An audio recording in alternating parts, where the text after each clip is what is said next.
What if I told you a woman claims she met actual aliens from Venus? And not just that, these weren't your typical little green men.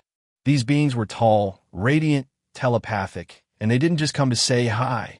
They came with a warning for humanity. Is it a hoax? A hallucination? Or something else? Buckle up, because this isn't your average alien encounter story. Backend index pointing right, make sure to like, subscribe, and hit that notification bell so you don't miss any of our weekly dives into the strange, the unexplained, and the absolutely jaw-dropping. Let's unravel the mystery behind Gloria H's encounter with Venusians. The story begins in a sleepy little town nestled deep in the American Midwest. We're talking farmland, long stretches of road, and silence you can feel in your bones. It's the kind of place where weird sticks out like a UFO in broad daylight. It's March 12th, 2023, around 5:10 a.m. Gloria H, a retired librarian known for her calm demeanor and love for stargazing, takes her dog Bixby out for his usual walk. The early sky is velvet black with a faint shimmer of stars overhead. Suddenly, the air changes.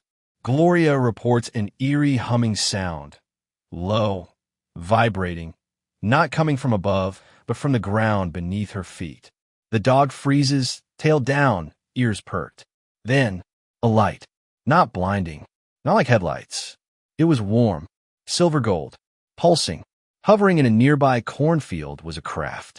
Gloria describes it as oval, smooth like glass, with no visible seams or engines. It hovered silently, emitting that hum. Then it landed. No dust, no blast, just touched down like a feather on water. What happened next? That's where it gets even wilder. From the craft emerged two beings, at least 7 feet tall. Gloria didn't run. She didn't scream. She said she felt peaceful, almost as if her fear had been turned off. They were humanoid, but clearly not human. Skin, luminescent, almost translucent, like moonlight on water. They didn't speak with mouths. Gloria says their voices were in her head, clear and echoing. We come from the higher dimension of Venus, they said. We exist where your instruments cannot perceive. We are here because time is short. And then they gave her the message. Their message, according to Gloria, was both uplifting and chilling. Your species is on the cusp of great change, but you are spiritually behind. If your technology continues to outpace your wisdom, your world will face collapse. They spoke of environmental degradation, the abuse of artificial intelligence, and the disconnect between human consciousness and nature. They warned of dimensional instability, where Earth's frequency could fall out of sync with a larger universal balance. Let that sink in. They weren't just talking about nuclear war or climate change. They were warning about spiritual entropy, the collapse of inner evolution. And then they gave her a gift, a crystalline pendant. What is it? Well, we'll get to that soon. After the encounter, the ship lifted off, silently, and vanished. No sonic boom, no trail, just gone. Gloria rushed back home with Bixby, who had been eerily calm the entire time. She immediately wrote down everything she could remember. The pendant? She placed it in a glass box. Days later, curious locals visited the field. Scorched grass formed a perfect circle 20 feet wide. Not burned, just chemically altered. Samples showed anomalous magnetism and mineral displacement. Gloria took the pendant to a local university for analysis. Their conclusion? The crystal composition does not match anything currently classified in Earth's geological databases. Now skeptics say, maybe it's a weird quartz variant. But believers? They think it's Venusian tech, possibly a form of conscious communication device. Thinking face, what do you think? Coincidence or contact? Believe it or not, Gloria's story isn't unique.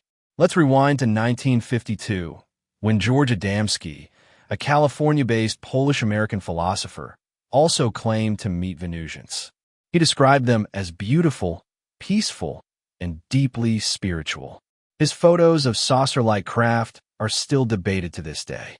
In 1989, a woman in Sweden claimed a similar encounter. with a being she said came from Venus but through another plane.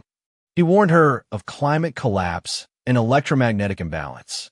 Are these people delusional or tapping into something real but hidden? Let's address the science. You might be saying, wait, Venus is hellish. It's 900 degrees and rains acid. Correct. Physically, Venus is one of the most hostile places in the solar system. But some researchers have proposed the idea of dimensional Venus, a Venus that exists in a different frequency or density. This ties into ancient beliefs and quantum theories that suggest multiple versions of reality can occupy the same space at different vibrational levels. NASA even detected phosphine gas in Venus clouds in 2020, a possible biosignature. It's controversial, but worth noting. Could there be life not on Venus' surface, but within the clouds, or even beyond our 3D perception? Let's get back to that pendant. It glows faintly under UV light. It hums, ever so slightly, when placed near electronic devices. Some who have held it describe feeling calm or lightheaded. A UFO researcher who visited Gloria believes the crystal may function as a frequency anchor, like a homing beacon, a memory key storing contact data, or possibly a test to see how humans respond to gifts from beyond. One spiritual medium even claimed the pendant contains encoded knowledge, waiting to be unlocked by someone with the right vibrational key. Is it far-fetched? Yes. Is it fascinating? Absolutely. So let's play a little what if. What if these Venusians are real, but simply invisible to our current science? Brain, what if their message isn't new? Just one of many we've been ignoring for decades? And more importantly, thanks for watching. If this blew your mind, smash that like button, subscribe, and share this with your conspiracy-loving cousin. Next week, we dive into satellite antenna, the mysterious signals from the moon that NASA never explained. Until then, keep looking up. The truth isn't just out there. Flying saucer, it might be waiting in a field with a glowing pendant.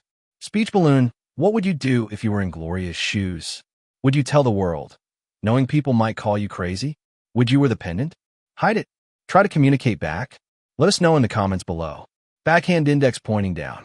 Do you think Gloria's story is a visionary experience, a mental anomaly, or legitimate interdimensional contact? I'm Speech Bubble, and if you've ever had a strange encounter, lights in the sky, lost time, dreams that felt too real, drop your story below. Who knows? Maybe you're not alone.